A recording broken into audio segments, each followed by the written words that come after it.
Hi friends, ಎಲ್ಲರೂ ಹೇಗಿದ್ದೀರಿ? ಎಲ್ಲರಿಗೂ ಆತ್ಮ ಸ್ಟೋರಿಗೆ ಸ್ವಾಗತ. ಫ್ರೆಂಡ್ಸ್, ಇವತ್ತು ಏನಪ್ಪ ಅಂತ ಅಂದರೆ, ಇವತ್ತು ನಾನು ನಿಮಗೋಸ್ಕರ 5 ಎಪಿಸೋಡ್ಸ್ನ ಹಾಕ್ತಾ ಇದ್ದೀನಿ. ಇವತ್ತು ಮಾತ್ರನೇ 5 ಎಪಿಸೋಡ್ಸ್ನ ಹಾಕ್ತಾ ಇದ್ದೀನಿ. ಮಿಸ್ ಮಾಡಬೇಡಿ ಯಾರೂ. ಮಿಸ್ ಮಾಡಿಕೊಂಡ್ರೆ ನೋಡಿ ಸ್ಟೋರಿನೇ ಮಜಾ ಹೊಟ್ಟೋಗುತ್ತೆ.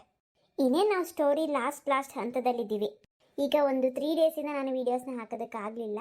ಹಾಗಾಗಿ ಇವತ್ತು ನಿಮಗೋಸ್ಕರ ನಾನು 5 ಎಪಿಸೋಡ್ಸ್ನ ಹಾಕ್ತಾಯಿದ್ದೀನಿ. ಟೈಮಿಂಗ್ಸ್ನ ಹೇಳೋದಕ್ಕಾಗಲ್ಲ ಫ್ರೆಂಡ್ಸ್, ಯಾಕೆಂತಂದರೆ ಒಂದೊಂದ್ಸತಿ ನೆಟ್ ಪ್ರಾಬ್ಲಮ್ ಆಗುತ್ತೆ. ನಾನು ಅಪ್ಲೋಡ್ ಮಾಡಿದ್ರೆ 1 ಅವರ್ ಆದಮೇಲೆ ಸೆಂಡ್ ಆಗ್ಬೋದು, ಅಪ್ಲೋಡ್ ಆಗ್ಬೋದು. ಹಾಗಾಗಿ ಬೆಳಗ್ಗೆಯಿಂದ ರಾತ್ರಿವರೆಗೂ ಯಾವಾಗ ಬೇಕಾದರೂ ಅಪ್ಲೋಡ್ ಆಗ್ಬೋದು. ಆದರೆ ಖಂಡಿತವಾಗ್ಲೂ 5 ಎಪಿಸೋಡ್ಸ್ನ ನಾನು ಖಂಡಿತವಾಗ್ಲೂ ಹಾಗೆ ಹಾಕ್ತೀನಿ. ದಯವಿಟ್ಟು ನೋಡಿ, ಹಾಗೆ ಖುಷಿ ಪಡಿ, ಹಾಗೆ ಸಪೋರ್ಟ್ ಮಾಡಿ, ಶೇರ್ ಮಾಡಿ, ಕಮೆಂಟ್ಸ್ ಮಾಡಿ, ಲೈಕ್ ಮಾಡೋದನ್ನು ಮರಿಲೇಬೇಡಿ. ಈ ನಿಮ್ಮ ಶಾಂತ ಜೀವನ ಏನಾಗ್ಬೋದು? ಮತ್ತು ನಾನು ನಿಮಗೆ ಲಾಸ್ಟ್ ವಿಡಿಯೋದಲ್ಲಿ ಹೇಳಿದ್ದೆ ಫ್ರೆಂಡ್ಸ್, ನನಗೆ ಕಮೆಂಟ್ಸ್ ಮಾಡಿ ಇವಾಗ ಹೊಸದಾಗಿ ಒಬ್ಬರು ದೇವಸ್ಥಾನದಲ್ಲಿ ಸಿಕ್ಕಿದ್ದಾರೆ ಅಂತ. ಅವರು ಏನಾಗ್ಬೋದು ನಮಗೆ ನೆಕ್ಸ್ಟು, ಅವ್ರು ಯಾರಿರ್ಬೋದು, ಮತ್ತು ಅವರು ನಮ್ಮ ಜೀವನದಲ್ಲಿ ಹೇಗೆ ಬರ್ತಾರೆ, ಏನಾಗ್ತಾರೆ ಅನ್ನೋದು ಯಾರು ಕೂಡ ಕಮೆಂಟ್ಸೇ ಮಾಡಲಿಲ್ಲಪ್ಪ. ಮಾಡಿ ಫ್ರೆಂಡ್ಸ್, ಕಮೆಂಟ್ಸ್ ಮಾಡೋದ್ರಲ್ಲೇನು, ಥಿಂಕ್ ಮಾಡಿ ಕಮೆಂಟ್ಸ್ ಮಾಡಿ ಯಾರು ಅಂತ. ನಿಮ್ಮ ಕಮೆಂಟ್ಸ್ಗೋಸ್ಕರ ನಾನು ಕಾಯ್ತಾ ಇರ್ತೀನಿ. ಮತ್ತು ಇವತ್ತು 5 ಎಪಿಸೋಡ್ಸ್ನ ಹಾಕೋದ್ರ ಬಗ್ಗೆ ನಿಮ್ಮ ಅನಿಸಿಕೆ ಹೇಳಿ. ನಿಮಗೆ ಖುಷಿ ಆಗುತ್ತಾ, ಮತ್ತು ಹೇಗೆ ಏನು ಅನಿಸುತ್ತೆ ಅನ್ನೋದನ್ನು ನನ್ನ ಕಮೆಂಟ್ಸ್ ಮುಖಾಂತರ ಹೇಳಿ. ಬನ್ನಿ, ಇವತ್ತು ಈ ರಾಕೇಶ್ಗೆ ಒಂದು ಗತಿ ಕಾಣಿಸೋಣ. ಲಿಲ್ಲಿ ಆತ್ಮ ಮಾತ್ರ ಹೇಗೋ ಬಂಧನದಿಂದ ಹೊರಗಡೆ ಬಂದಾಯಿತು. 3 ಒಳ್ಳೆ ಆತ್ಮಗಳು ಲಿಲ್ಲಿ ಆತ್ಮನ ಬಂಧನದಿಂದ ಕಾಪಾಡಿದೆ.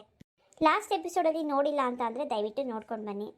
ಹೆಚ್ಚೆಚ್ಚು ನೋಡಿ, ಆವಾಗ ನಮಗೆ ನೀವು ನಿಮ್ಮ ಲೈಕಿಂದ, ಕಮೆಂಟ್ಸಿಂದ ಮತ್ತು ವ್ಯೂಸಿಂದ ನಮ್ಗೆ ಇನ್ನೂ ಮೋಟಿವೇಶ್ನಲ್ ಆಗಿರುತ್ತೆ. ಇನ್ನೂ ಹೆಚ್ಚೆಚ್ಚು ವೀಡಿಯೋಗಳನ್ನ ಮಾಡೋದಕ್ಕೆ ನಮಗೆ ಒಂಥರ ಇನ್ನೂ ಮಾಡಬೇಕಪ್ಪ, ನಮ್ಮ ವೀಡಿಯೋಸ್ಗೋಸ್ಕರ ಕಾಯ್ತಾ ಇರ್ತಾರಲ್ವ ಅಂತ ನಮಗೊಂದು ಉತ್ಸಾಹ ಬರುತ್ತೆ. ದಯವಿಟ್ಟು ನೋಡಿ. ತುಂಬ ಜನ ವಾಯ್ಸ್ ಸರಿಯಾಗಿ ಕೇಳಿಸ್ತಾ ಇಲ್ಲ ಅಂತ ಹೇಳ್ತೀರಾ.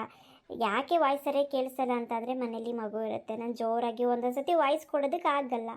ಮಗು ಮಲಗಿದಾಗ ಒಂದೊಂದು ಸರಿ ವೀಡಿಯೋ ಮಾಡಬೇಕಾಗುತ್ತೆ. ವಾಯ್ಸ್ ಕೊಟ್ಟರೆ ಡಿಸ್ಟರ್ಬೆನ್ಸ್ ಆಗುತ್ತೆ ಅಂದ್ಬಿಟ್ಟು ನಾನು ಸ್ವಲ್ಪ ಮೆಲ್ಲಗೆ ವಾಯ್ಸ್ ಕೊಡ್ತೀನಿ. ದಯವಿಟ್ಟು ಬೇಜಾರು ಮಾಡ್ಕೋಬೇಡಿ. ಬನ್ನಿ, ಮಿಸ್ ಮಾಡೋದು ಬೇಡ. ಇವಾಗ ಒಂದು ವಿಡಿಯೋ ರೆಡಿ ಮಾಡ್ತಾ ಇದ್ದೀನಿ. ಆದಷ್ಟು ಬೇಗ ಈ ವಿಡಿಯೋ ಅಪ್ಲೋಡ್ ಆಗುತ್ತೆ. ರಾಕೇಶ್ನ ತಂದೆ ತಾಯಿನ ರಾಕೇಶ್ ಮತ್ತು ಸ್ವಾಮೀಜಿ ಇಬ್ಬರು ಕಟ್ಟಾಕ್ಬಿಟ್ಟಿದ್ದಾರೆ. ಅವರಿಬ್ಬರನ್ನು ಬಲಿ ಕೊಡಬೇಕು ಅಂತ. ಈ ಪಾಪಿ ರಾಕೇಶ ಬಲಿ ಕೊಟ್ಟೇ ಬಿಡ್ತಾನ, ಇಲ್ಲ ಅಂತಂದರೆ ಏನಾದ್ರು ಪವಾಡ ಆಗುತ್ತಾ? ಅಲ್ಲಿ ನಾನು ಶಾಂತ ರಾಘವೇಂದ್ರ ಸ್ವಾಮಿ ಮಠಕ್ಕೆ ಕೂಡ ಹೋಗಿದ್ದೆ, ಲಿಲ್ಲಿಗೆ ಒಳ್ಳೇದಾಗಲಿ ಅಂತ. ಲಿಲ್ಲಿಗೆ ಹೇಗೋ ಒಳ್ಳೇದಾಯಿತು, ಹೊರಗಡೆ ಬಂದಾಯ್ತು ಅವಳು. ಇವಾಗ ಅವಳು ಏನು ಮಾಡ್ತಾಳೆ ನೆಕ್ಸ್ಟು? ಮುಂದಿನ ವೀಡಿಯೋದಲ್ಲಿ ನೋಡೋಣ. ದಯವಿಟ್ಟು ಸಪೋರ್ಟ್ ಮಾಡ್ತೀರಾ ಅಂದ್ಕೊಂಡಿದ್ದೀನಿ. ದಯವಿಟ್ಟು ಕಮೆಂಟ್ಸ್ ಮಾಡಿ. ನಿಮ್ಮ ಕಮೆಂಟ್ಸ್ನ ಓದೋದಕ್ಕೆ ನನಗೆ ತುಂಬ ಇಷ್ಟ ಆಗುತ್ತೆ. ಹೆಚ್ಚೆಚ್ಚು ಲೈಕ್ ಕೊಡಿ, ಹಾಗೆ ಶೇರ್ ಮಾಡಿ. ಇಷ್ಟೇ ನಾನು ನಿಮ್ಮ ಹತ್ರ ಕೇಳ್ಕೊಳ್ಳೋದು. ಮುಂದಿನ ವೀಡಿಯೋದಲ್ಲಿ ಸ್ಟೋರಿ ಜೊತೆ ಸಿಗ್ತೀನಿ. ಅಲ್ಲಿವರೆಗೂ ಬಾಯ್.